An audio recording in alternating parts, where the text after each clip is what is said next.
Welcome along to TweetStreet Scotland, occupied home of the satirical Salta. I'm Simon Bridges, aka Peter. With us this evening, we've got our usual co-host, JB Whitestate. All right, JB, how's it going, mate? Good, Peter. How are you doing? Keep me okay? I've been no bad, mate, no bad. Just try to plod along. Still looking like a pasty fish. I don't know what that's all about. I can't DM about that, but it's just the way it goes. Right, so we've also got one new co-host, TweetStreet's newest edition, Lucie. Hi, Lucie. How are you? I'm very well, Peter. How are you? Aye, all right. I'm a wee bit excited to kind of find out a wee bit more about you, and I'm quite sure that some of our viewers will be and all. So over to you, Lucie. Tell us a wee bit about you and what you do, if you can. Okey-doke. Yeah, no worries.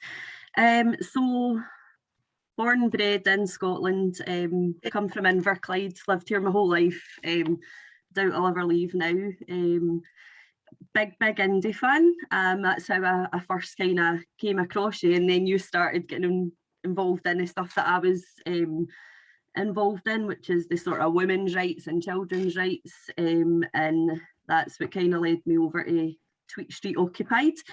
But really, I'm just a mum who is a bit concerned about stuff that's happening in Scotland just now with regards to children's rights. But I suppose on top of that as well, I do actually work in child protection, and I have done for the last 20 years. It's kind of part and parcel of my whole being, I think, that I've always tried to protect children. So I'm not going to really speak about where I work, just more to protect my employers from anything, from people contacting them or anything like that. But I do work for child protection. I do work across that area, and I do have 2 children in primary school in Scotland. So that's what first kind of got me interested in all the shenanigans going on in Scotland just now, I suppose.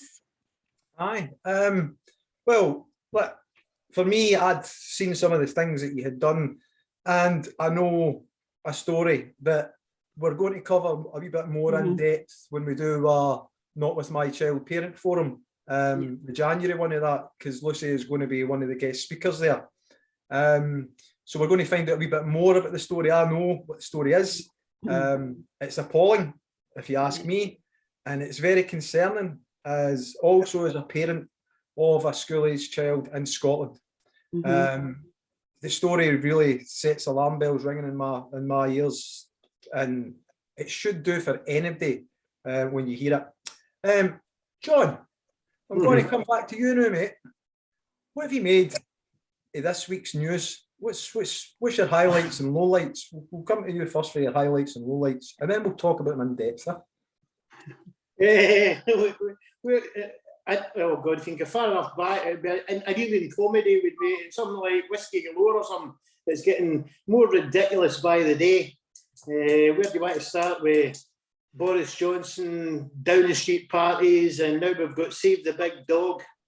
And Jesus H. Christ, man. They can't make this worse. I mean, it's farcical. And yet they're still managed to dig people up in the British media with the BBC, Sky or GB News, some of that crap that people say that, I would still get faith in Boris, and that's BS, you know what I mean? It's laughable, man. It's a comedy show, it really is.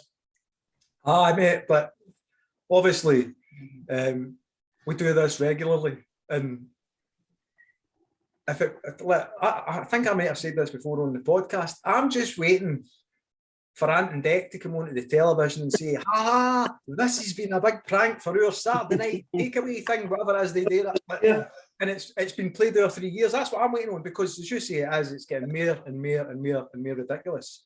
Listen, I'm going to come to you and ask you what you've made of the news, just this week's news, and what your highlights and lowlights are, because they might be different for John's. Well, actually, following on from John with regards to Boris Johnson, I just find it absolutely bizarre that people are still at this point in time going, oh my God, is that what he's done? This is a man who actually recorded him, like he was on record saying the investigation into historic child abuse was a malarkey, and it was spaffing money up the wall, and people are still shocked about the fact that this man is doing things that's a bit off the charts. I mean, when are we ever going to open our eyes and realise that things are not changing? So that's part of it. Part of it, my week's just been mind boggled that people still not seeing what this man is actually capable of doing. I just wish people were more aware of it and kind of spoke up about it a wee bit more when he was saying these things that you would hope that would impact people a wee bit, like with regards to child abuse and things, that people just still kind of pushed it to the side. But I reckon his day is coming. I reckon there's going to be some sort of end in sight soon, I hope. Is there a correlation between budget cuts, fewer police officers and a spike in crime? I think that it's about keeping numbers high on the streets is certainly important, but the question is where you spend the money and where you deploy the officers. And one comment I would make is I think an awful lot of money, an awful lot of police time now goes into these historic offences and all this malarkey, and £60 million I saw was being spaffed up the wall on some investigation into historic child abuse and all this kind of thing. Well, what on earth is that going to do to protect the public now? What the people want is to see officers out on the streets doing what they signed up to do.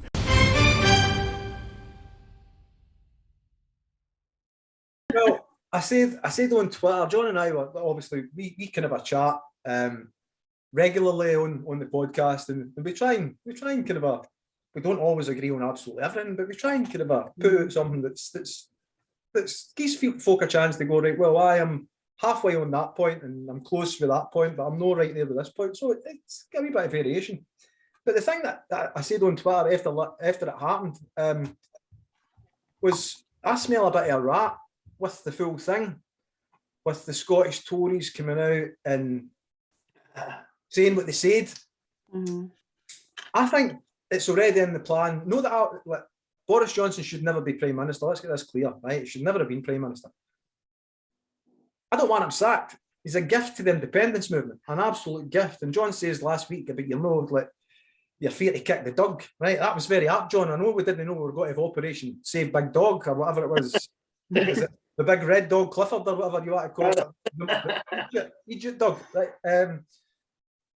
But I'm baffled by, everybody knows what he's done, right? And Murdoch's turning against him now. So his time's numbered, right? We need to be honest about it. I don't want him to be sacked, but he's going to be sacked, right? It's what's going to happen. And he's going to be replaced by somebody else who's going to be a wee bit more, there couldn't be any less statesman-like, if you ask me, right? But whoever replaces Boris Johnson is still going to have that same issue with Scotland.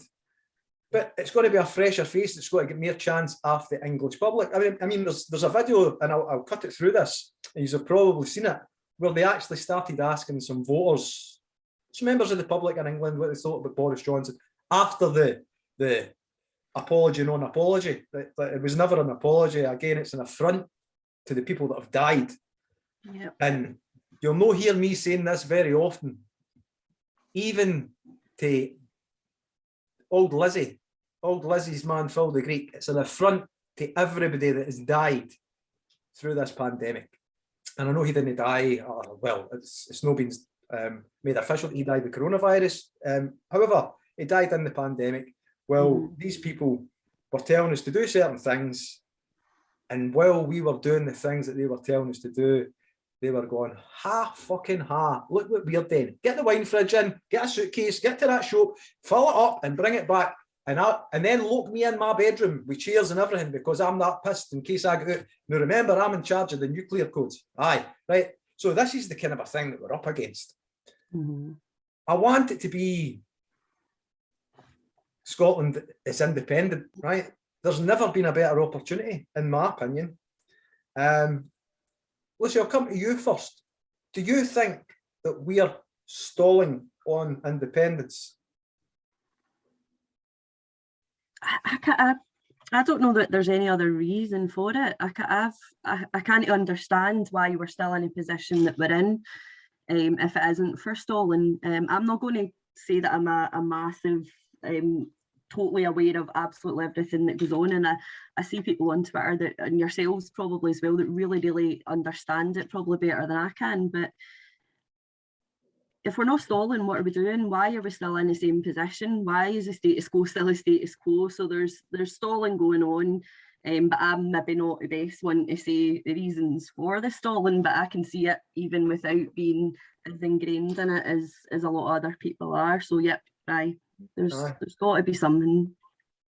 John? Yeah, I would agree with what the ladies just said.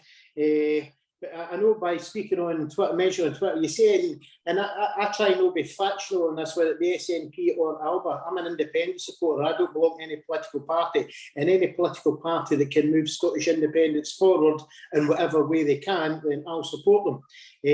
But it's easy to upset people who seem to think that Nicola's going to do it, or Alba's going to. They make the mistake of going very tribal very quickly, and that doesn't help independence. We need to be cohesive and together and try and move it forward that way, and put pressure on the people who were elected on a mandate to do deliver that for us. So we're basically going nowhere at the moment. We're broke down in the lay-by with a flat tyre, and the engine's rolling down the hill, and the other three wheels are off down the street in another direction, so we need to see some movement for some positive independence-minded thinking, and if we could get that, it'd be like lighting a fire. It would go like a bloody bonfire if somebody could do it and put it in a proactive kind of position, because that's what we're screaming out for, basically. Aye, but again, I think we're all independent supporters. It's disappointing, isn't it? It's gut-wrenching, knowing what I was yes in 2014. I'm always yes. It doesn't matter what it is. I'm always going to be yes. I'm concerned by the SNP and the stance that they're taking on women's rights. I've seen more tweets than I've ever seen of people who I believe to be independent supporters saying that if this is what your independent Scotland is, I don't want to be a part of it. No. 71%, between 71 to 80%, depending on which poll you listen to, are against the implementation of the GRA. Why are the leadership not listening? And John, I'll come to you first on that one, mate. Yeah, well, it makes you wonder what dark forces they're hijacked by and beholden to. And I don't know the answer to that, but it's concerning at the very, very least. And obviously it could damage independence, if not derail it itself. So it's very, very concerning, and I would love to know how they're in such a position, to be honest with you. Aye, mate. I'm the same. Lucie, I'm going to come to you, but I'm going to add a wee caveat, because obviously John and I are men, right? Do we know that? Well, it's one of these things. When you look at somebody, and you can tell, oh, that's a man, that's a woman, right? That's a child, right? I don't buy into the ideology. If anybody thinks that I did, then I'm sorry to disappoint you, right? I don't buy into your ideology treating your mental illness against all the healthy people in the population. I'm sorry, I'm not buying into it. And for men, it seems to be geared towards men. So for you, Lucie, I want to ask, why are the Scottish Government insisting on going ahead with this GRA when there's between 71 to 8% of the electorate, the Scottish electorate, disagree with it? And as a woman, what's the ultimate feeling for you? Because I can say, oh, I think this, or I think that, or I think that for women, but I'm not a woman. I don't know what you think. I don't know what you feel. So please, if you don't mind, if you can share a bit. I think for me, I just feel like, see that sort of heart-wrenching disappointment. I was yes in 2014. I never voted any other party than the SNP. It's not like I've suddenly turned into a bigot overnight. I've not changed, so that leads me to believe that they're the ones that have changed. My thoughts and feelings are still exactly the same as what they've always been. I think that there's there's a sort of two-pronged thing. I think part of them is trying to just be so progressive that they're trying to keep up with places like Canada. We always get like cited, everything's working out in Canada, everything's working out in Malta, it's working out in Ireland. We all know that it isn't really working out, because when you dig into it a wee bit deeper, you find out that there's actually just as many issues in those countries as what there is here. Oh yeah. But I think it's just this drive for progressiveness, and I don't think Scotland's exclusive. I definitely don't. I think it's something that's happening across the world. I think the absolute disappointment is that I don't know if I thought that we were maybe a wee bit different, and I thought that we could maybe withstand it a wee bit better, and I didn't think people would capitulate as much to it as what they already have done in Scotland, and that's where my disappointment sits. And I'm the same as you, John. I'm not going to, I couldn't care less who gets his independence as long as somebody does. But right now we're in a position where we're kind of stuck with this government, because we've got so many people across the country that seem to think that it is this partisan issue, that it's got to be the SNP, and they're not taking into account that particularly for women, and particularly for mothers and parents, what you were saying about some people saying, oh, I don't want to live in an independent Scotland if this is what it's going to be like. And the greatest fear that I hear from other women is that it's with regards to the Equality Act. Now, that's the only protection that we've got at the minute. If that's gone right now, the way things are in Scotland, women just will not be protected at all.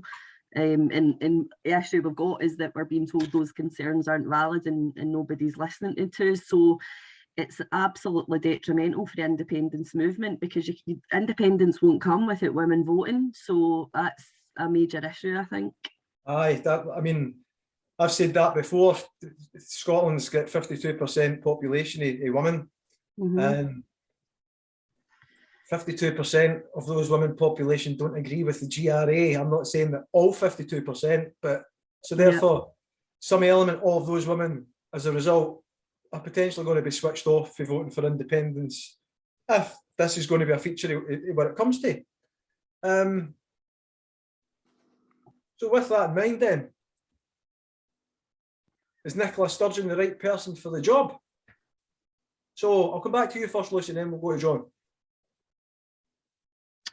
No, absolutely not. No, she's not. And it again, actually, it really does sort of tug at my heartstrings, because I was one of the people who had a lot of faith in her, and I kind of expected, and I'll be completely honest, I expected more from her, and I think that we deserved better. Again, I don't disagree with what you're saying. I'll probably add something in a wee minute. John, what about you, mate? Yeah, well, it's interesting to hear the lady saying that, and I'm not surprised, because we haven't moved forward at all. She's out her way not to mention independence for years now, practically. Well, apart from when it suits her, just a wee caveat now and again. But we've got to remember, she just won a stonking mandate from the Scottish people, yet again, with more promises of jam tomorrow sort of thing, you know, so she still believes she can deliver it, and she's really, I think I said to you before, Peter, she's boxed herself into a hole for 2023. She's got nowhere else to go, and I think even with this car on with Boris Johnson, him potentially getting replaced by some other sort down south, that actually could derail Nicola Sturgeon's plan, if she's got one anyway, for 2030. We could have a general election this year, if not next year. So they're not going to have an independence referendum unless they're going to have plebiscite, which would suit me bloody fine. So it's not looking good for whatever plan she's got. It's given all that, she's gave all the power to Westminster, and she's beholden to them as well as whoever else is. So it ain't looking promising. I would like to hope for the best. I'd like to be thinking that you're positive and there's some sort of possible light at the end of the tunnel, but it's very easy to be pessimistic at this point, because we're not seeing any movement forward at all. I mean, again, I agree with it. I think she's had her time. She's had her time. She's promised, and no delivered. There's been a baby box that was an idea for one of the Nordic countries, maybe Finland or Iceland or something like that, that she's claimed as hers. there's nothing else of note that Nicola Sturgeon has done other than increase drugs deaths, increase poverty, increase hospitalisations through coronavirus, by no listening to, or by taking the full nations approach for a period there. So for me, Nicola Sturgeon, who, and these are my thoughts on it, she was due to be featuring in a newspaper a few years ago, and it ultimately resulted in the former First Minister, Alex Salmond, featuring in a newspaper and then being prosecuted and coming away with not guilty charges, and then it was tugged by, titled as being tainted by apparent bias, the prosecution, because of all the events. Now, the fact that Craig Murray was then jailed, they carry on with Mark Hurst, they carry on with Marion Miller, and all of these things. Now, again, folks, we're limited to what we can say so that we don't end up in the jail. We're not limited to what we know. That's the difference. What we know and what we can say are two different things. And I've said it before, there will be somebody that will say, fuck it, I'll go to jail. I'll go to jail for that. And to a full Panama Papers style thing, Pandora Papers, whatever you want to say, unredacted information dropped in a public domain. Now, there were talk about reopening the case against the former First Minister through the week. Did either of you see that? John, I'll come to you first. No, I didn't actually know that, Peter. I missed that one, like, then it's not at all, pal. Aye, so again, it's paper talk. I believe it's paper talk. Lucie, did you see that on No, Twitter? I've missed that as well, actually. No, right. So it was,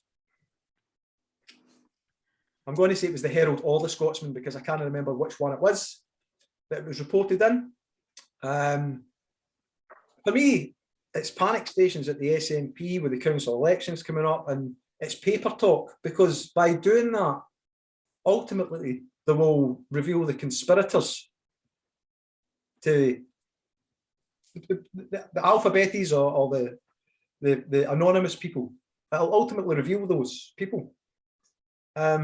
So for me, it's just paper talk, but it shows the fact that you've got printed press following this line of approach coming up to the elections, the council elections. That shows me that the SNP are worried, because we know that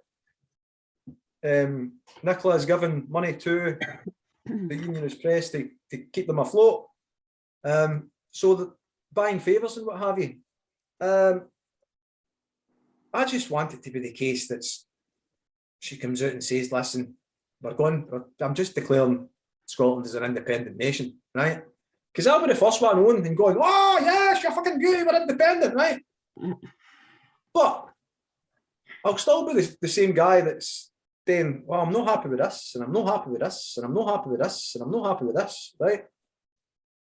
I don't get the narrative that we need to have all of these things in place, because I never voted for GRA. That's what I was going to say to you, John. See, when you voted in May, when you put your X in the box, was it for GRA that you put your X in the box? I didn't give it GRA, wasn't me, mate? Right. Right, so just to clarify, what was it you were voting for? Independence, aye. First, second, third and fourth, and a belief that Scotland should be run from Scotland by people that live in Scotland. Nothing more, nothing less. Aye, I'm saying. So Lucie, I'm not want to ask what you voted, but did you vote for GRA in any format? When you put your X in a box, was it GRA that you were voting for? For the exact opposite. So that's why I didn't vote SNP this time, for the first time in my entire life. I'm quite happy to say I voted Alba, so I don't mind, because I was just at a point where I was completely politically homeless, and I was actually like greeting proper, like I'm not going to be able to vote, and my husband's like, right, you need to calm down a wee bit here, and then I was like, no, do you know, I've got an option now, so I voted for the opposite of GRA. Aye, and a lot of people are doing it. Again, I don't know if it's maybe because I'm not spending as much time on Twitter, my wife sitting in the corner going, aye, fucking right there. But I don't know if it's, I've not been on it at certain points, but I'm seeing a lot of Alaba information and adverts, and they're really pushing it, which is good. ISP, who I'd seen a lot of before, I'm not seeing as much of, and I'm having to kind of a search for their stuff now. And I don't know if it's because Alaba are being so prolific in their promotion of the party that it's drowning out everything else that I used to see on my timeline, you know, like you see on your timeline, the occasional one for this, the occasional one for that, the occasional one. I'm now having to search for things to find out what's happening with the ISP. What's your thoughts, Sean? Have you seen much about the ISP? Not at all. How just about disappeared. I see you see quite prominent on Twitter. You see quite a few adverts, people talking about it, retweeting it, but not so much at all. At the moment, it seems to have sort of disappeared, like the SNP's push towards independence. It seems to have disappeared. And look, for me, that's it. That's a wee bit concerning, if I'm honest, because I've championed both Alaba and ISP as alternatives. However, you need to have visibility for people to rely on what you're doing. And I don't know, I mean, we've had Colette on the show a couple of times, and we've had a lot of members of ISP on the show last year when they were, before they stood down to allow Alaba to replace them. And they seemed, I don't know about you, John, but they seemed genuine people, and they were knowledgeable. They knew what they were, what their plan was, what their brief was.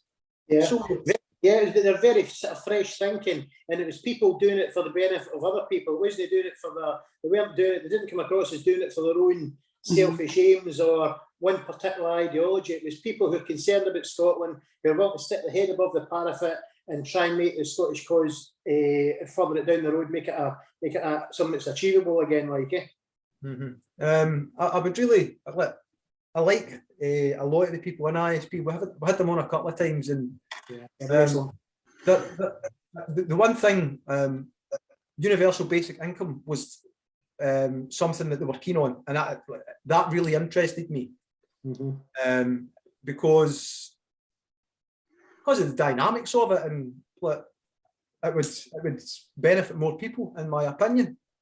But again, it's something that I was interested in, and for whatever reason, I'm not seeing as much of them. I'm actually having to search for it. So ISP, if you're watching, if you've tuned in, like, if we can help you with putting your profile out there or putting things out there, we're more than happy to do so, because we are the same as most of the rest of Scotland that want an independent Scotland. We need to have an alternative, because we want to take our women with us. Most of us want to take our women with us as they are, and not as you want them to be. And sorry, that may have come across as misogynist. We want to take our women with us. Scotland wants to take women with. We all want to take everybody. So I don't get the divisiveness. But said to you before, John, I think there's ulterior motives behind the First Minister. And I won't hide that. Those are my genuine thoughts about ulterior motives. Lucie, what do you think it would take for the SNP to become flavour of the day again, or has that ship sailed? I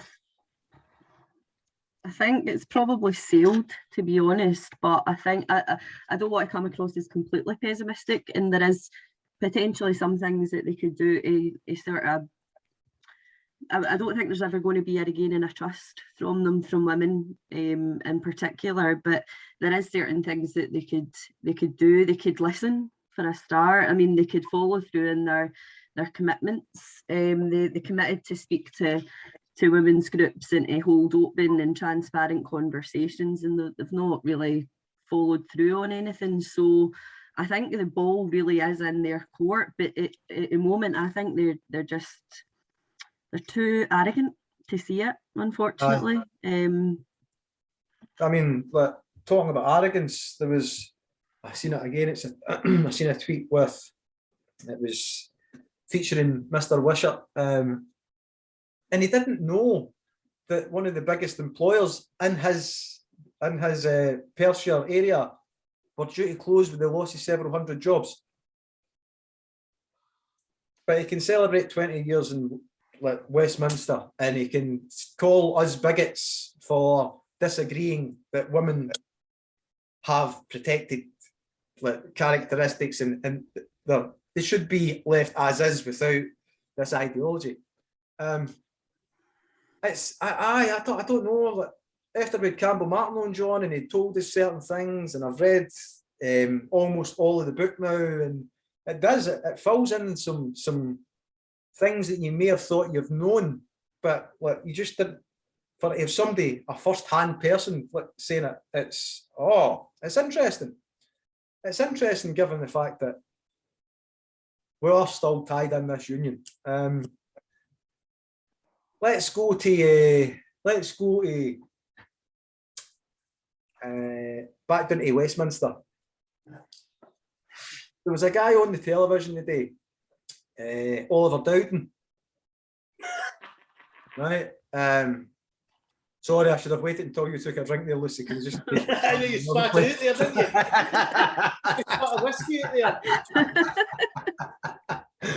Don't waste good whiskey.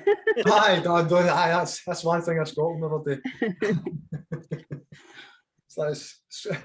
I walked into the house once and I says to my dad, "What are you doing sitting on the carpet?" He says, "I'm drinking my whiskey." Right, anyway. Right, no, right. See, I've took myself off my shoe and I thought, aye, so Oliver Dowden, right? So let's kind of be serious here because he was on talking about Bojo and his apology, non-apology, but it was the interviewer, I believe Trevor Phillips is his name. Oh, he's got a reputation, I know. Right.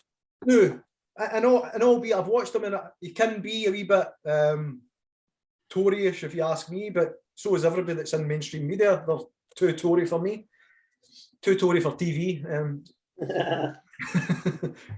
So he said about his daughter dying in the pandemic, and that like Oliver Dowden, because he was on being the apologist guy. See we'll get him on. We'll not want any of the big hitters on. Get him on to apologise for all the things that have been done. Oh, and the big dog. We're saving the big dog. Right, we're taking him to the vet. Get him put down if you want. But he then had to apologise after he had said to Oliver Dowden about his daughter dying in the pandemic and how, because it was biased reporting. No, he had to apologise on air. What's your thoughts on that?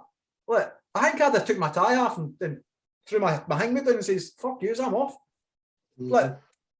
If you forgive me, I've talked about this once before on this program, and I hoped never to have to do it again. But I think there are thousands, millions of people across the country who will feel, frankly, rather as I do. Let's go back to that April 17th, 18th weekend, and I just want to say something about what I did during the week, and I think other people have exactly the same story.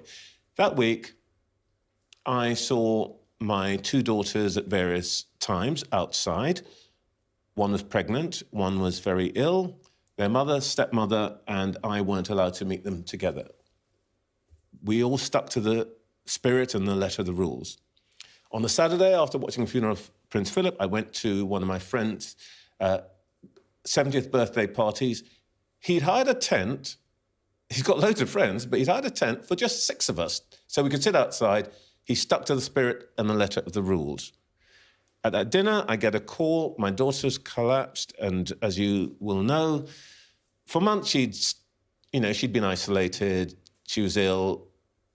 By the following morning, she had died, and she had stuck to the spirit and letter of the rules. Now, there are going to be thousands of people who have that story in their background. And if I may say so, you are in here telling me about a civil servant's inquiry. That will not answer that anger. Does the Prime Minister really understand why people are angry? Well, first of all, Cheryl, I know how much you have suffered during this period, and I know how much so many people in this country have suffered, the privations that they have been subject to, the steadfastness with which people obeyed the rules, and it is totally wrong if there has been any way in which, and we've seen some examples of this, those rules have not been fully obeyed in Downing Street. What I'm trying to offer to you and to your viewers who may be watching this programme is to explain to you how the government is seeking to move forward through this. First of all, to establish all of the facts of what happened, and then the Prime Minister will be held to account in Parliament for what happened. And I want to assure you, and I want to assure any of your viewers listening, I've discussed this with the Prime Minister on many occasions, he has a sincere sense of remorse and regret at what happened, as do I, as do other members of the government. To put it that way, and just in passing, I apologise to viewers if I brought something personal into this discussion. Let's try and keep above that. Now, I think it's disgraceful that people can't be human on the TV. So I know what that did they're he all have paid. to apologise for? Was he apologising for asking the question? He had to apologise because he brought a personal issue of his to the television, effectively. Right? It was, what was it? What was the terminology that they used? Hold on. Basically, it was biased. He was biased in his questioning because he had a family. His daughter had died, so therefore it was a loaded question. Try to make the guest feel guilty, I think, is the way that the broadcasters would look at it. And I don't know how Ofcom sits with that and all the interactions that they have with each other. But I find it appalling. It reminds me of the time that Naga Manchetti was on the BBC and it was the race thing. And she gave her feelings toward it and they were trying to sack her. Or I don't know if trying to sack her, they were drawing her over the coals anyway and making a big deal about it. What? Why can I know you've got to keep impartial if you're reporting the news, but why can you say how the news has affected you directly if a situation that the news is talking about calls for? Do you think that's a wee bit too tough? Lucie, we'll come to you first. I think that we're losing a wee bit of the human element of things. It's just my personal opinion, but I think because we're always having to be so politically correct and having to watch what we say and just be careful we don't say this and that and the next thing, that we're definitely losing a wee bit of the human side. And I think that somebody's daughter dying, whether they're on TV or not, is absolutely fine to raise if it's relevant to the conversation. It's important and it's something that's happened to him as a direct result of something that they're talking about. So obviously there's got to be a balance, there's got to be some sort of boundaries, but I think that would have been fine. I think it's just a wee bit too far. I'm agreeing with that. John? Well, we know the British media is utterly corrupt and every one of them is basically in service to the government. If they're beholden to them, they control them and manipulate them. And it's farcical. I try and not watch too much of it because I really get angry with it and I think, kind of stuff with these guys. There's no impartiality because they control the narrative all the time. They deliberately manipulate that and people are so gullible they can't see it's being done. And it's only you watch other news media from different countries, you see how they're doing it, how they're following suit, the likes of Fox News and CNN for that matter. What they do, they control the narrative, that's how they manipulate it. And they're all a shower of frauds, basically. No time for anyone. Aye, well, that again, the agreement comes from this side. What was I going to say there? Aye, what about the fact that if you have a look at the world, right, the UK is fucked, the US is fucked, Australia's fucked, right? What's all these places got in common? Rupert Murdoch. That's unknown. Right? We all know the Murdoch press is the controlling influence within the UK, as they say. He had a meeting with Keir Starmer through the week. Did you know about that, John? I didn't actually know about that, no. It lasted 8 hours, just in case, but it lasted 8 hours. Lucie, did you know about that? Nope. No, he didn't. Right. So, Mr. Murdoch had a meeting with or as we call him, Keith Starbar, right? It's just we want to take this. Right. He had a meeting with Rupert Murdoch and his team. It lasted approximately 8 hours. Now, I've seen that. Look, I can see some of the headlines turning on the Egypt, who's currently Prime Minister, and potentially it's going to be a case that, I don't know, maybe this is my reading too many spy novels and watching too many spy programs and things like that. I don't know if it's the case that we're going to see a Labour government in 2014 or 2024 or 2025, whenever it is the general election itself. But I seen Mr. Starmer on the TV talking without Union Jacks after he spoke to Murdoch. I don't know if that's something to read into or no, because every time he's been on the telly, he's trying to do the Boris bit and, oh, look, I've got my flags. Hey! I've got my flags here. I don't know if I'm reading a wee bit too much into him, looking a wee bit too far ahead, but we're potentially going to see a shift towards Labour getting put back into power. Do you think that that's a possibility, or? I think Starmer would need to work out what a cervix is before he gets anywhere near leading the country, I'm afraid. This is why we bring Lucie onto the show, folks. This is it. We can't say that. Because we don't know what it is either. Right. So, we know that when the Tories are in power, they blame everything on the previous people in power. And we know that when Labour's in power, they blamed everything on the previous people in power, the Tories. I think my wife's of the opinion that if they made Angela Rayner the leader of the Labour Party, things might change. But I think she's too gung-ho. So, John, we'll come to you first on this one. I don't know if I'm right. I don't know if I'm right. You're talking about Angela Rayner. I don't know if you're. Is that the one that's the deputy leader in the Labour Party? Aye. Now, is it my understanding that she can't be sacked by Starmer because she was elected by because there was some sort of element of the union vote of which is now so diminished that put her into place. I think he can. I read that. I might be wrong on it. Should be doing in flames, but I don't believe he can remove her as deputy leader.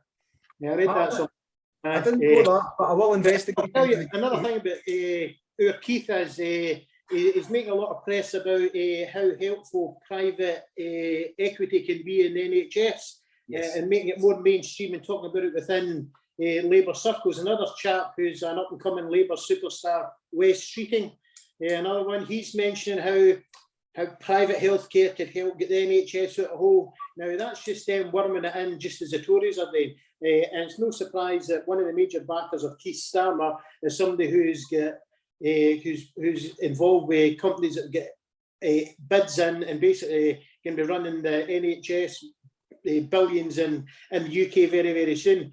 And what I'd also say, these people who are naive in Scotland, I think because we've got Scottish NHS is devolved, that's going to be completely, Holloway's going to be completely bypassed, by the way. Once this private shower get into running English NHS, which they're already doing in parts, but once it's the total takeover of it, the Westminster's going to bypass Holyrood and basically start running the NHS in Scotland as well. Because even in last week, if you watched the Prime Minister's question time, there was some sort of Tory minion stood up and say, we need some sort of harmonisation of the NHS through the UK. Oh, really? Right, well, here's a wee sneaky, here's a starter for 10. So Labour saying it, Tories are saying it, they're planning it big time, and it includes Scotland. You're naive, you think they're not going to butcher the Scottish NHS, and it's time we get off our arse and done something about it before there's no NHS.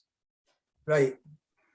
So I'm going to revisit a question with you then. Is Nicola Sturgeon the right person for the job, John? Oh man. Oh, good. I would take Bungle, if Bungle the Bear would stand up and protect us, I would take Bungle the bloody bear at the moment, you know what I mean? Anybody. Where are you? AWOL, if you're not doing it, you're AWOL.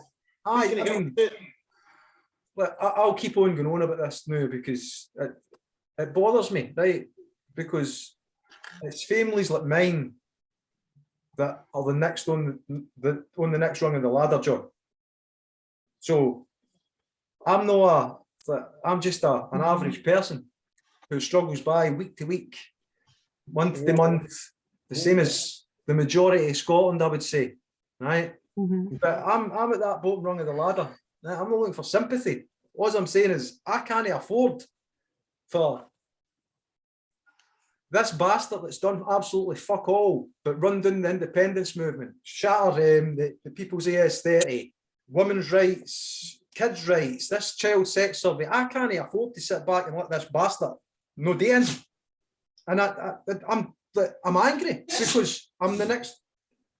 That was a dog sneezing there, just in case you heard that, right? It wasn't me. I'm angry. And I'm angry because we were there. Right? We were there in 2014 with 45%, and we were on a crest of a wave, and the amount of people that jumped on board, right? And it was all, we need to take care of these soft nose, and then we need to take care of this, and then we need to take care of that, then we need to take care of this, and then we need to take care of that. And while they're saying that they need to take care of all these things in the background, they're dismantling everything that we relied on being safety measures for us. And for me, that's a traitor. That is a traitor. And I'm not going to, but she's the First Minister of Scotland. First Minister of Scotland, if you ever see this, you're a traitor. You're a traitor to people like me. Now, you had everything gone for you in 2015. You had 56 MPs going down to Westminster. Then Brexit happened. Then the Internal Market Bill happened. But you've got time on your side. I've not got time on my side. So I'm now an opponent of you. I'm a direct opponent of you. And I will call you on everything. So that's my personal message done. But John, I'm angry, mate. I'm angry. And as each day passes that another MSP or SNP MSP or SNP MP doesn't mention independence, then as another day closer to me, keep them on. Yeah, I can't disagree with a lot of what you're saying, Peter, but another big thing as well that people need to be aware of, and I'm sure some people are and some people aren't, is a huge cost of living increase that's coming down with gas, electricity, national insurance going up. We're the most highly taxed that we've ever been, whether it be in Scotland or England. Those taxation is slightly different because we get certain control over our affairs and such like, but the cost of living increase is going to be a major problem for a lot of folk. And again, because we're not doing anything in independence, the only thing they could do to help us with the cost of living is get independence, but they don't seem to be doing that. So they seem to think the poorer we get, the more we're going to support them, but I think the latter's going to true that they'll lose support because they're not doing anything about it. Yep. That's my thoughts. That's my thoughts on it. They're losing support by the day. Yeah. They're losing support by the message that Doug just come in and I had to cut Doug. Doug's are going wild tonight. Right, sorry. To get back onto that, they're losing people by the day. If you ask me, that Glenfiddich, is it? that's my inhaler.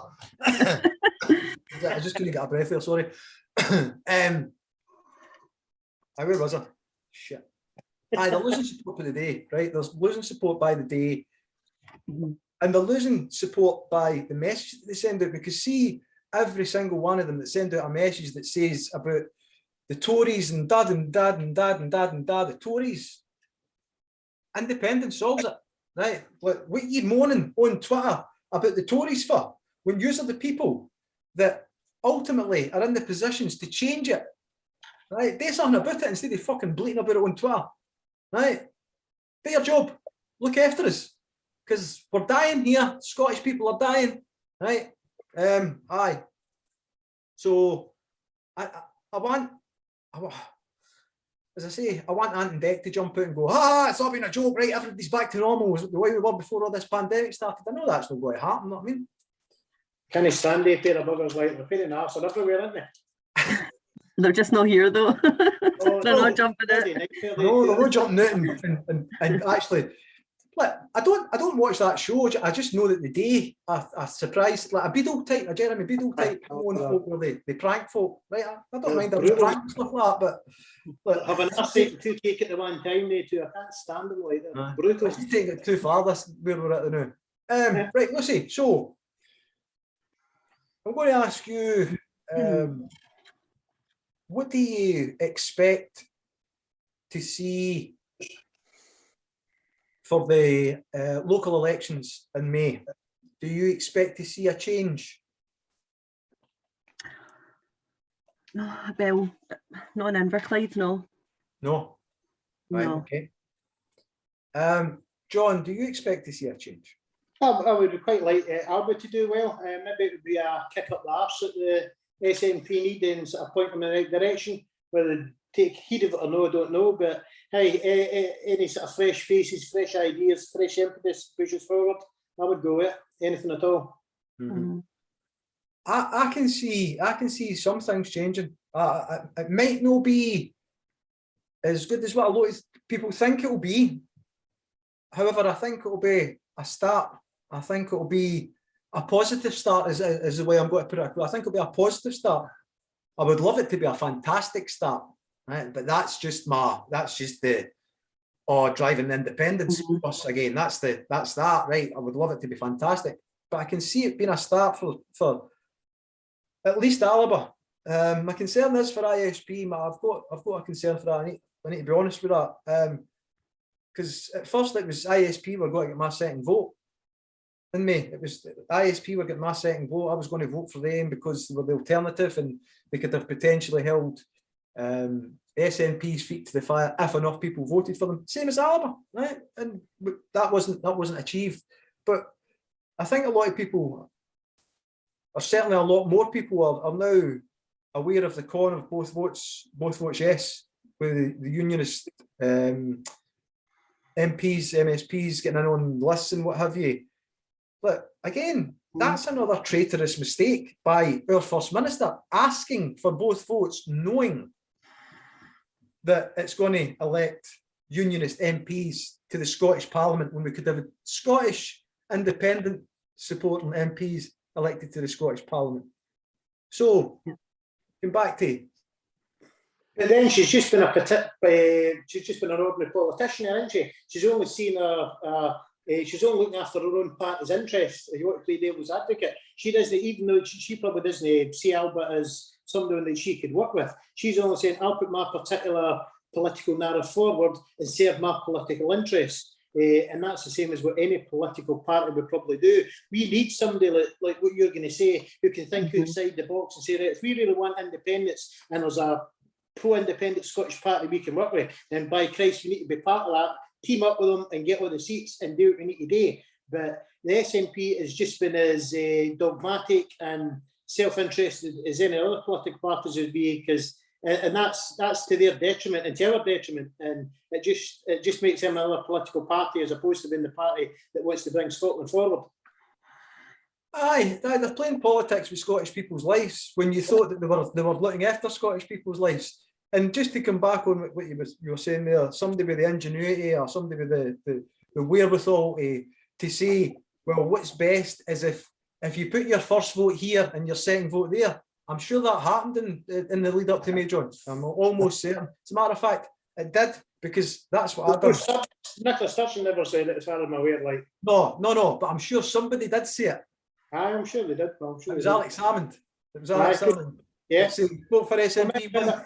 Remember what Alex Salmond's always said, and I've said this to you umpteen times, and he said it in his book, and he said it publicly before 2014. He says, vote for independence first, and then vote for who you want once we've had independence. And he was basically highlighting the fact that if you didn't like the SNP, just use them as a vehicle to get independence and then boot them out and we've got independence, because there'll be new political parties that come to the fore after Scotland is independent. So if we can still, as unappealing as is for some folk, if there is an independence referendum, then by all means vote for the SNP, get independence if they give us a referendum, and then we can boot them out once we've got independence, as we would like to do.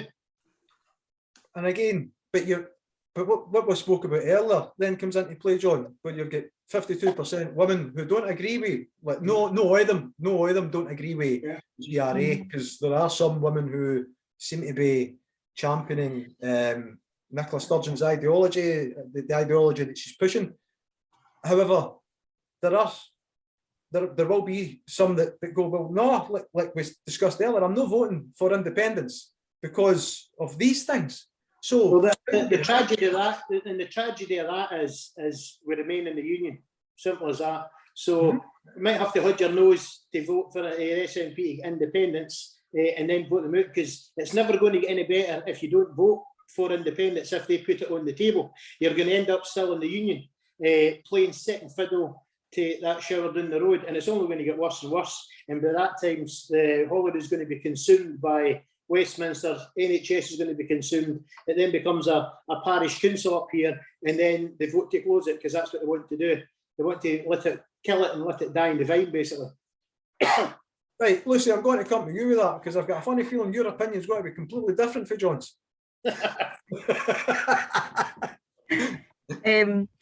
I know this is not what you were saying, John, but I think what a lot of the women are feeling right now is we're continuously told to wish for Indy.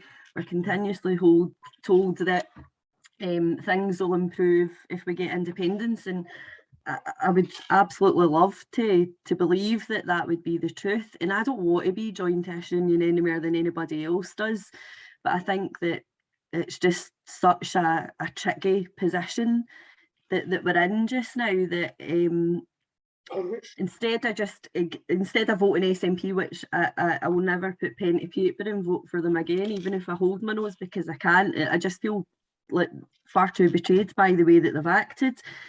But then what I want to do is help to get other parties to a position where they're striving for independence. So like what you said right at the beginning, you're not going for any particular party, you're for independence. I would happily be exactly the same way.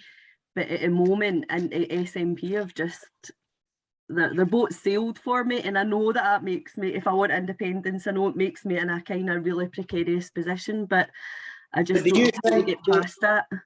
Play devil's advocate in that wee bit. Do you think, so say like the SNP didn't come across with an independence vote, you say you wouldn't vote for it, fair dues, but what then happened? Do you think, well, I don't think we'll ever get another vote for independence if that's the case, because how long is it going to be to Alba strong enough or even get the votes? There's a lot of SNP people who probably didn't like Alba for their own reasons. There's been a few agitators in the Alba party who've said some stupid things, like there has been in the SNP. So that we're all just playing into the unionist hands then, like they'll be rubbing their hands and going, independence ain't happening, and we're stuck where we are, so we might as well just pack up and all get home. That's the tragedy of it. It's the balance, isn't it? It's given that then, just what you're saying, playing devil's advocate, given that then, why does the First Minister no go with the 71 to 80% of the electorate who are against the GRA and repeal the GRA and go for independence that will definitely get?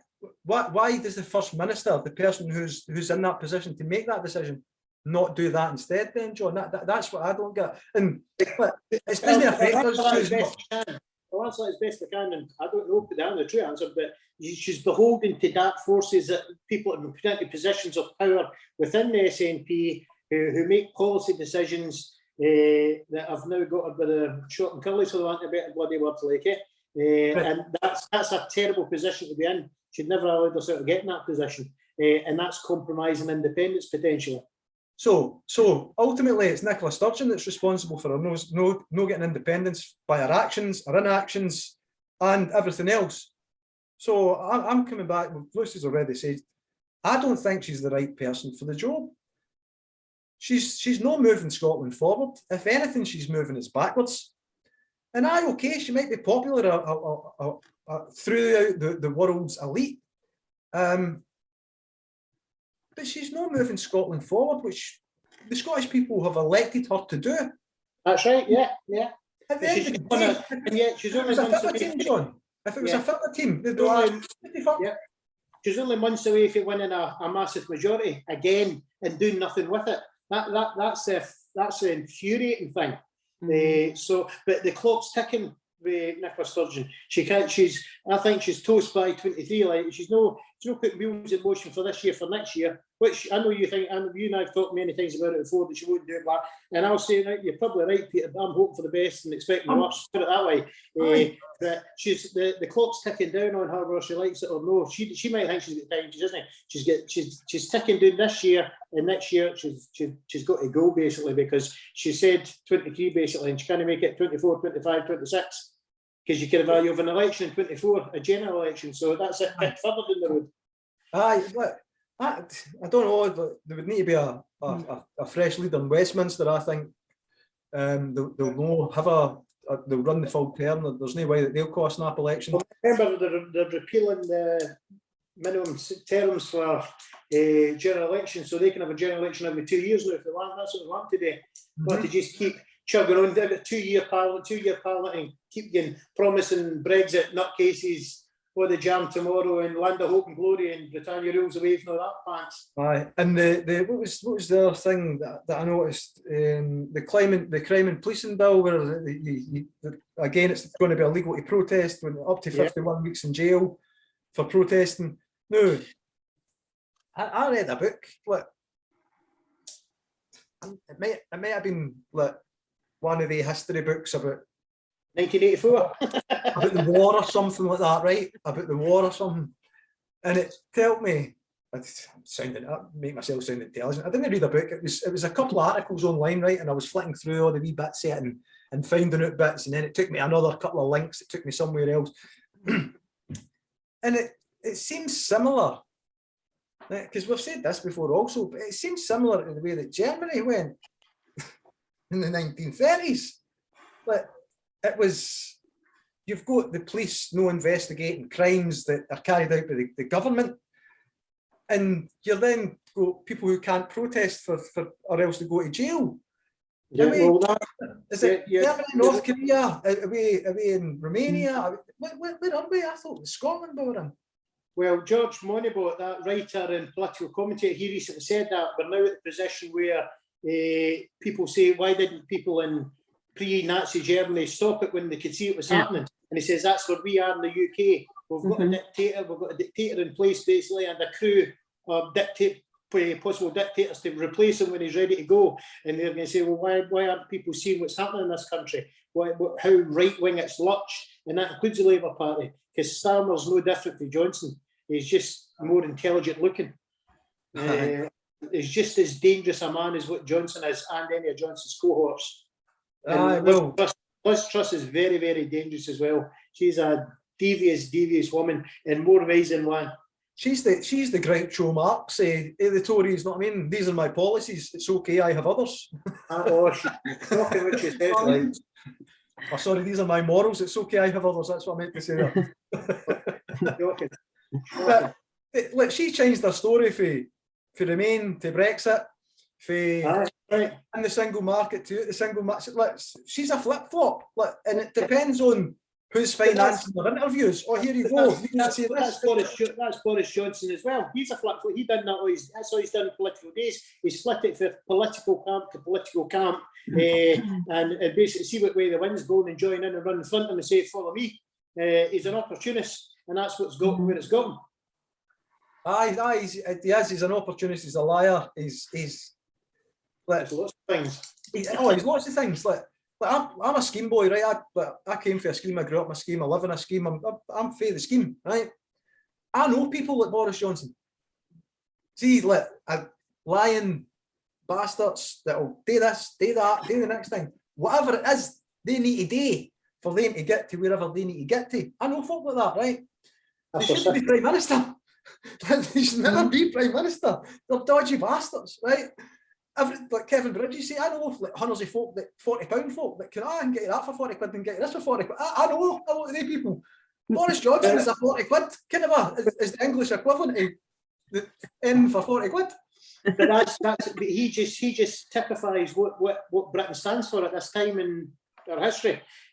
What England stands for, and I mean, and I use the word Britain and England as interchangeable because they're one and the same to me. So we've got this anti-immigration, anti-refugee, ideology. We seem to think that the world owes Britain a favour sort of thing. We deserve to be a colonial power again. We've got some sort of bent idea we can be this world force again, which we can't. And we're totally anti-immigration, we're anti-refugee. Anything that seems to be helping other when anyone out with who isn't like them is seen as the enemy. And that's what the mindset of the UK is. With the British media constantly telling people about how bad refugees are and immigrants and all this sort of thing. They're playing it. People are so gullible with playing. They buy the narrative. You talked about Murdoch. He's been controlling the political narrative for decades. Yep. People buying The Sun, people watching Sky News when they bloody owned it. They've been playing you for fools. It's the greatest scam on earth.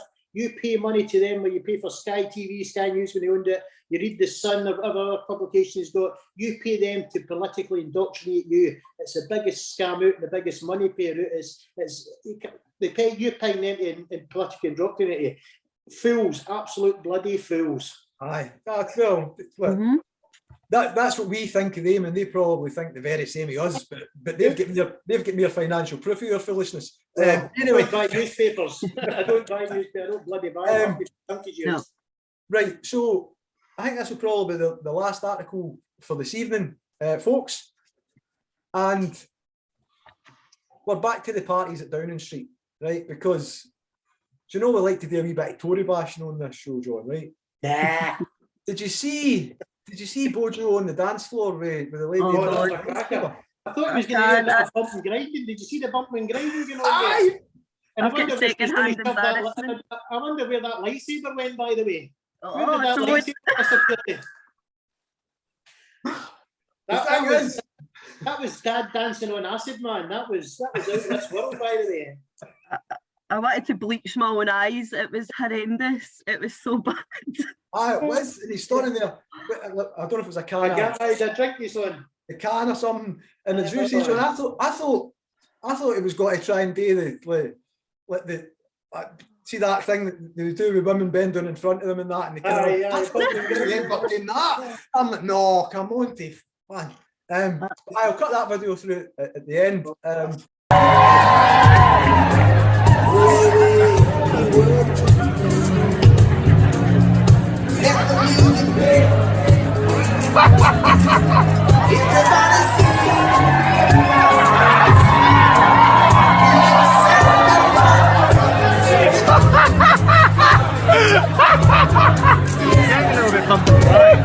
I'm not sure I can tweet any of this.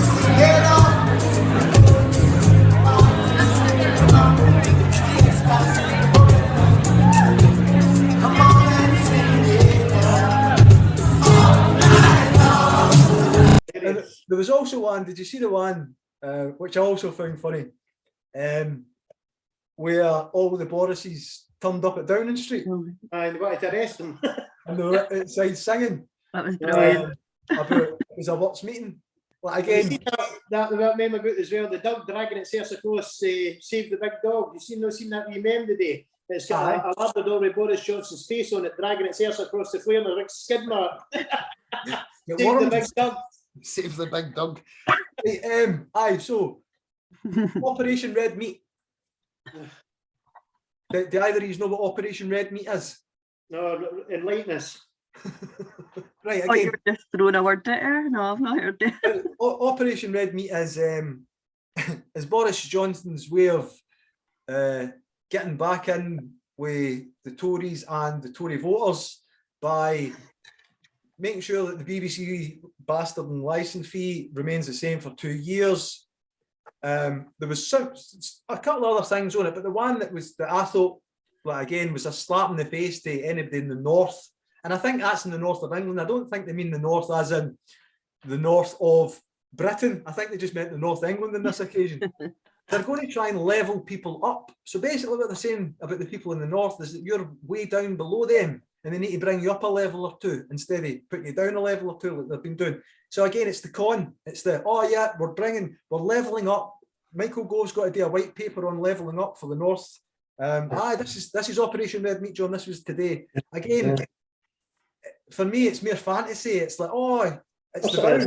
It's the vow for the north. Mirrors, that's all. It's smoke and mirrors. It's money that's already been out there and spent and diverted in other places. It's all smoke and mirrors. It's political puff.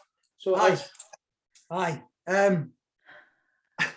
I don't know where they get their ideas for names for Operation Big Dog or Red Big Dog, whatever, Rough Clifford, and Operation Red Meat, and these things. Because who comes up with names like that? It's interesting, Peter. I noticed them a while ago there. Mind it was, I think it was towards the tail end of last summer. Boris Johnson was saying "Build Back Better." Yeah, remember that slogan? And then he went on the party conference he done some sort of plays on it with burgers and rolls and bacon and all that. But guess who's been using the "Build Back Better" moniker as well? None other than Biden in America. Well, John, Joe Biden in America. So he's got this big Joe Biden, the president of the USA. He's got the "Build Back Better" bill trying to get through that's getting shafted with his own party as well. He's trying to spend billions of dollars improving infrastructure, and his own party's shafting him for doing it. A couple of nutters that are basically Republicans and Democrats and drag sort of thing right now. So these political ideologies and spins, they get put up by think tanks and get passed about various political circles, and they all pick up on it and try and use it, and then they wait for the next sort of headline and slogan to come out and try and use that to manipulate people as well. Aye, Lucie, what's your thoughts? I just want to know who decided that the North needs to like get up there. Could they not come up there and meet them? Like, I don't even understand what are they trying to level them up to? Well, they've been so underfunded, and all the money's spent in the south. It's all about London. England stokes after you're out of London. Once you're out of Luton, you're out of bloody England, basically. You know what I mean? Everywhere else is just a nuclear wasteland to these people. They just don't. It's been so underfunded for years, and it's only going to get worse, by the way, because, for example, seen a bit about Cornwall. They are saying that they used to get 100 million a year for the EU. They're now getting $1 million a year to replace that 100 million got to the EU. So they've lost 90% of their money, and they're telling you they're gaining you more. So there's the great con again. It's all a scam. We spoke about Brexit to we're sick. I mean, everybody knows it was a tax dodge for the rich, and there are new people that voted for Brexit, or they were conned into voting for Brexit now, kind of seeing that and saying, "Oh, right, I wish I wouldn't have. I wish," and it's a shame because, like things, like no everybody's interested in all the things that I'm interested in. You're interested in. Lucie's interested. We've all got our own interests. Politics doesn't always feature in people's interests. Until something affects them so badly, then it's too late. They then have to get involved. But that's the thing with politicians, in my opinion. Politicians are too busy wanting to be celebrities now, and no, just in the background doing the things that make the country operate, and then coming to the front when there's a war or danger to the country. They don't want to be, "Oh, well, hold on, I'm on the telly, look at me, I am this, I've done this, I've done that." Well, no, you've no. You said you were going to do it, and there's nothing happened yet, and we're 4 years down the line, and yet we're got to start a new term, and now you're saying that you've got to do this in the next term, and you've not finished what you said you were going to do in this term. So the public's to blame. It's not the fucking politicians, it's us. Peter, the public aren't interested. The public are concerned with drugs, drinking, gambling, the range sort of lifestyle, whatever they've got. They just want to vote once every 4 years, and to hell with it, whatever happens. And they're just the common working person that gets shut upon all the time, gets on with it, gets poorer all the time, but the richer get richer, manipulate it. And look what's happened with Brexit and COVID and everything else. £37 billion spent on that app, basically, and track and trace, and it's gone. You could have got to the moon and back 4 times over for that, and that money's all disappeared. It's no fit for purpose. And when do you hear the media picking up on that? When's the media that 37 billion went? And we're going to be paying that off for decades to come. And that's going to be the reason for cuts in all sorts of cuts to the budget in Scotland, England, Ireland, and Wales. That there's no money for this because we're paying that back. And remember, that money wasn't borrowed; it was invented. It wasn't borrowed for international money markets. It was quantity fees that they invented that money, gave it to other donors, and then dumped the bill at the taxpayer for the next 10, 20 years. And then it's going to be the reason for all the next round of austerity. So Great Britain is heading, but it's a burning, festering, I better not say it. It's not a very pleasant place to be. You've done enough swearing for boaties tonight. Right, Lucie. Final thoughts then. I just think, I mean, I'll just bring it back to children, because that's what my thing is, but I mean, we've already got children like living in poverty, like severely living in poverty, where they can't even speak. I mean, like can't even afford to eat. We've got the gas and electricity rises. I mean, as part of my job, the support that we had to give to children and families over all these pandemics and these lockdowns, just to help them survive. It wasn't for any luxuries. And then you've got all of this going on, and the whole place does feel like it's in flames. We're either in it upside down or everything's just crumbling around us. It's absolutely terrifying, I think. And how infuriating is that we have got an out where England, Wales don't have an out, we do have an out, and we're not taking it, and that is infuriating. Yeah, no, definitely. I agree. Right. To ask, how do we build back better? To build back better or whatever. We have a chance to reset the clock and build back better than before. To build back better than before.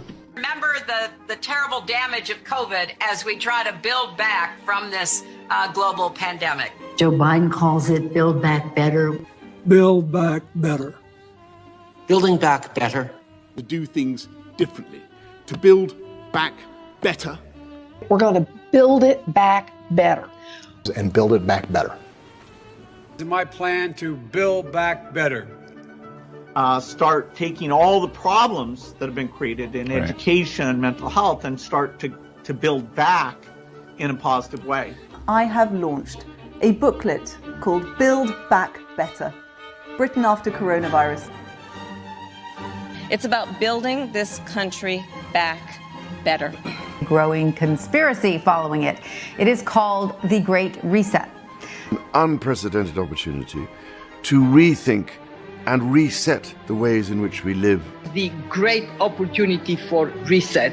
The theory even calls Mr. Biden's campaign slogan, Build Back Better, a front for the conspiracy. Build back better. Building back better our economy. Build back better. All elements of the Great Reset are fundamental to building the future we need.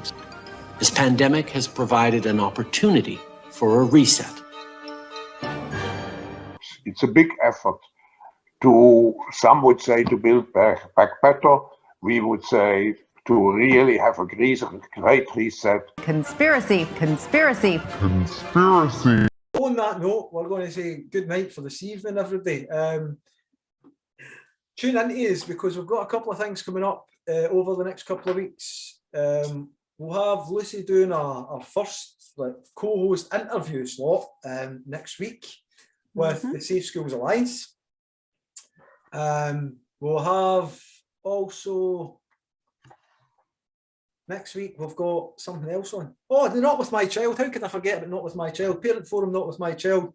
And Lucie's going to be one of the guest speakers. We've got 7 guest speakers there. I'll put out the advert for it later. We've got Caroline McAllister, Denise Finlay, we have Stella O'Malley, we've got Kerry Black, we have Michelle Ferns. I think that's 5. We've got Lucie, 60. There's always got to be one that I'm not going to remember off the top of my head now. I feel like, oh, I'm sorry, whoever that is. I can't remember. Now, see, that's why I wasn't going to do it. So Lucie's got to be one. I'm cutting this out. Lucie's got to be one of the guest speakers. Plus another 6. My missus is saying, you've not said that one. There's that one. I did. I said that one. Just say that twice. I've got that bit out. We've got the 7 guest speakers coming on, telling us about their concerns and about their experiences, first of all, and their concerns. And then we hope to open that out to parents in a live audience to either come back with their concerns or questions about what the guest speakers have said. So it's an event that's planned for 2 hours. So hopefully, if everything sticks to time, we'll get all the people, all the guests speaking, and we'll get a number of questions for the live audience.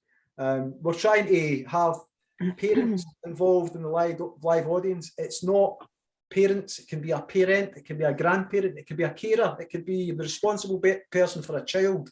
So if you're interested and you've seen our initial Not With My Child information video broadcast, then get in touch, send us a DM, and we'll try and accommodate as many people as we can. We're we're going to be doing a couple of these between now and the council elections.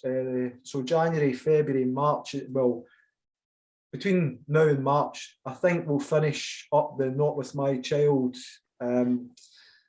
by March, by Mother's Day is the plan, to try and do something special on Mother's Day, just to send a message, not to delete the word mother from vocabulary, because it's worked for so many thousands of years.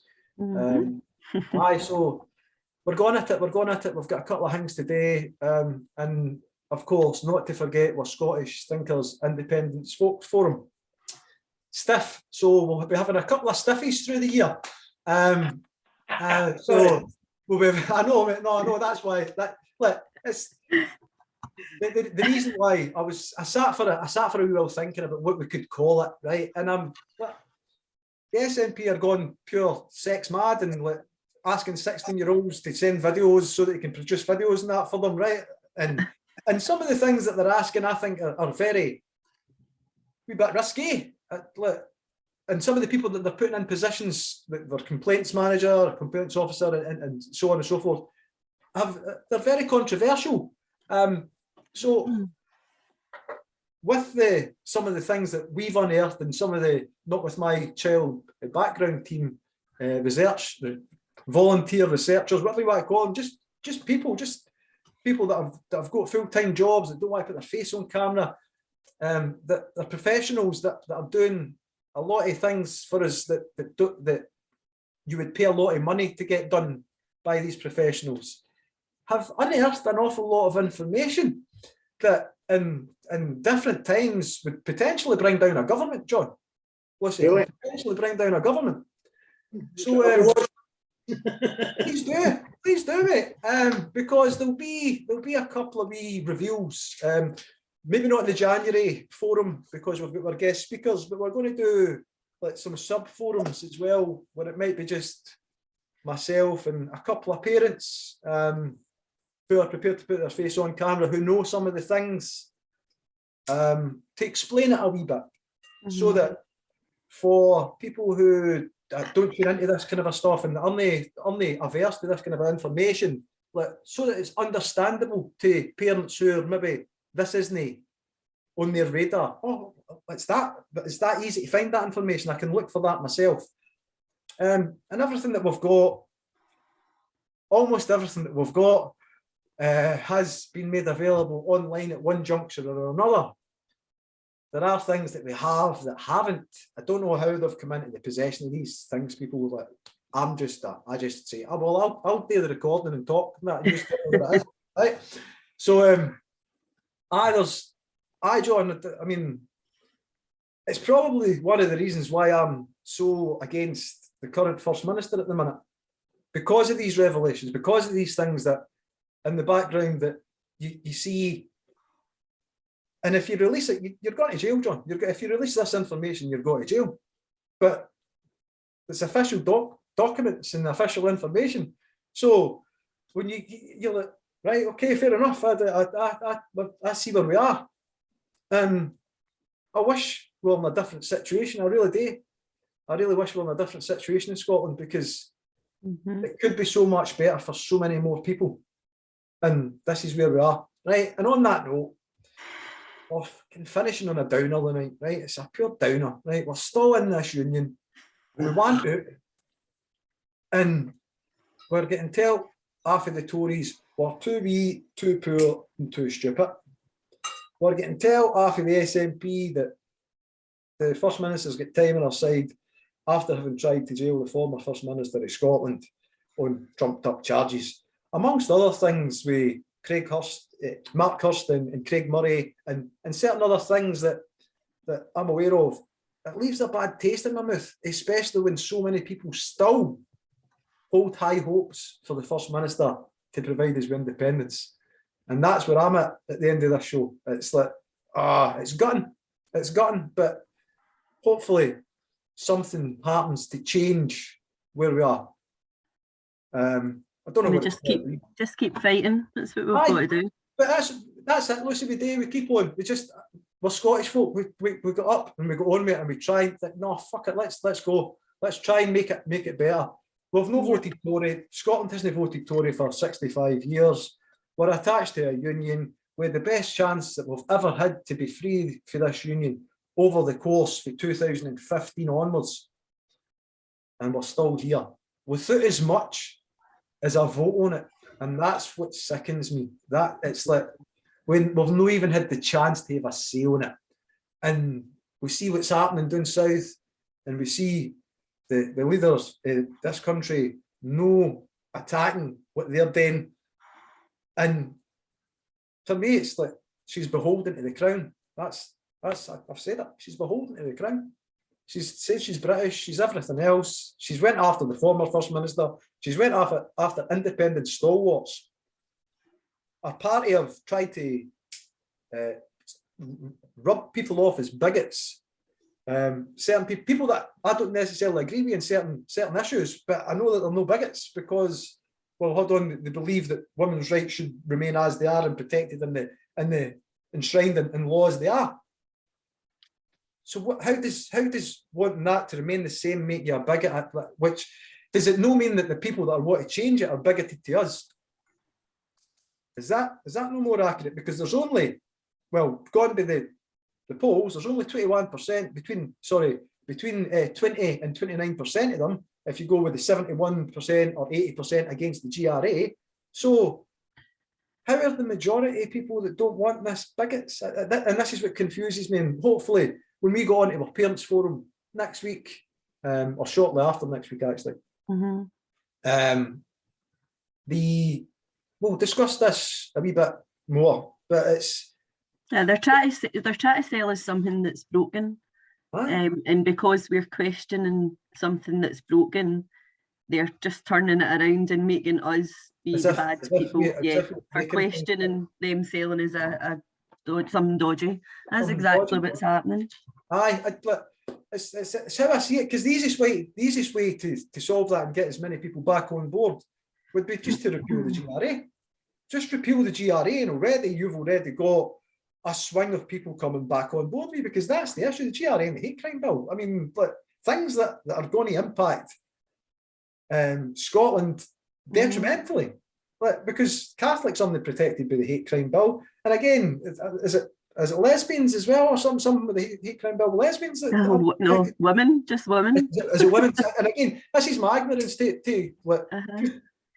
I say women, but it's women and men, because it's sex that's not protected under the hate crime bill. Well, see, for me, the difference for me and for John, I would think as well, being men, it doesn't affect us as much. We then get more rights. We then, and I'm no antis, by the way. I'm just saying that if these things go ahead, we then get the right to fake ourselves as women in sport. We then get the right to fake ourselves as women in safe spaces. We then get ourselves to fake ourselves as women in hospital wards. And I think though you're selling yourselves a wee bit short though, and I think that this is maybe something that men don't always pick up on, and that you're entitled. Men are as entitled to single-sex spaces as women are. I mean, either of you, would you feel comfortable being in a situation where you were in a bathroom alone with 11, 12, 13-year-old girl? So it's that thing as well. So men need to be able to say, no, I need this space for males, as well as women. Safety-wise, obviously, it's a wee bit more risky for women, but men need it just as much. I was coming at it for the safety angle. Like, it's no, your safety isn't going to be as impacted as what women's is for a men's point of view. For that term, when you put it like that, Lucie, because I hadn't thought about that. I definitely wouldn't want to be getting into a woman's toilet. I wouldn't feel comfortable in a woman's toilet. Because most decent men don't. Most decent men understand it, that it's actually, I don't want to be in that space because I know that woman's going to be uncomfortable. But not everybody's decent, unfortunately. Again, it's a psychological aspect to it. It's like you think it's not right for it to be doing that. So I feel uncomfortable being in this because it's a sanctuary for things. And when you look at it that way, for a young girl coming into like a gents' toilet, maybe with her father or something like that, maybe they're out with their dad and they have to bring them in. But again, the guys take the daughter into the cubicle and they'll stand outside the cubicle and make sure that the daughter's kind of safe. I had to do it with my daughter when she was younger. You know what I mean? If I was out there, like, oh, I'm not sending her into the woman's toilet in the rain because she's a Wayne. So I'll take her in here with me. I'll go into that cubicle and you go and I'll stand guard for you. And that full time that was happening, I'm not feeling comfortable for the rest of the guys that might be in there or coming in case, oh, now a wee lassie blip. And it is that way that we are. Generally, you've got people that think like that. The majority is, I think. The majority is do, but everybody's got an entitlement and a right to feel comfortable and to feel like they're not going to be accused of something, they're not going to be suspected of something, they're not going to be unsafe. Everybody's got that right, men as well as women. It's mad. Right, we've run over, but we're going to finish about 20 minutes ago and then we asked another question. Right, so I'm going to say, John, it's over to you. Say good night, mate. Yeah, nice speaking to you all. Nice speaking to you, Lucy. Hope to speak to you again, dear. Nice. Take care. Peter, nice safe, pal. Take care, pal. You too, buddy. Lucy? Yes, well, thanks very much for making me do my hair tonight to come on screen. But it's been good fun, thank as you. You can see, we never bothered doing ours too, you know what I mean? Speak for yourself, Peter. I didn't mind. Fine, boy. What? I put a wee rinse through it and everything there. Playing good. Right, so on that note, it's good night for everybody at TweetStreet Scotland, for Cinnamon Bridges, for Lucy, for JB Whitesnake, for the Satirical Saltire. Good night. Bye-bye. Welcome along to TweetStreet Scotland Occupied. I'm Cinnamon Bridges. Right, start that one again. I fucked it.